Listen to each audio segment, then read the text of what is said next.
Sun Risers Hyderabad franchise తమ అభిమానుల కోసం ఒక అదిరిపోయే గిఫ్ట్ ఇచ్చింది.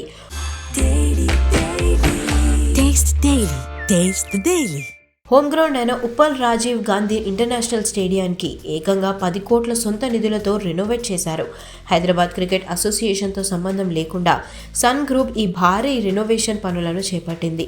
స్టేడియంలోని 42 టాయిలెట్లు, కార్పొరేట్ బాక్స్లు, లాంజ్లను పూర్తిగా ఆధునీకరించారు. వీటితో పాటు అభిమానుల కోసం కొత్తగా 2 ఎలివేటర్లు, ఎయిర్ కండిషనర్లను కూడా ఏర్పాటు చేశారు. గతంలో ఉప్పల్ స్టేడియంలో సీట్లు, సౌకర్యాల విషయంలో ఫ్యాన్స్ పడ్డ ఇబ్బందులను దృష్టిలో ఉంచుకొని ఈ నిర్ణయం తీసుకున్నారు. అయితే గతేడాది కూడా సన్ రైజర్స్ యాజమాన్యం 5 కోట్లు ఖర్చు చేసింది. అయితే అప్పటి హెచ్సీఏ ప్రెసిడెంట్ జగన్మోహన్ రావు ఆ క్రెడిట్ అంతా తనకే దక్కుతుందని చెప్పడంతో వివాదం రేగింది. ఈ గొడవ టికెట్ల కుంభకోణం వరకు కూడా వెళ్ళింది.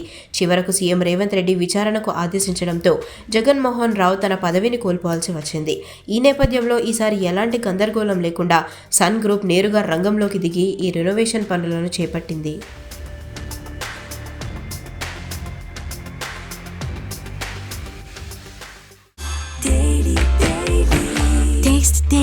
Taste the Daily.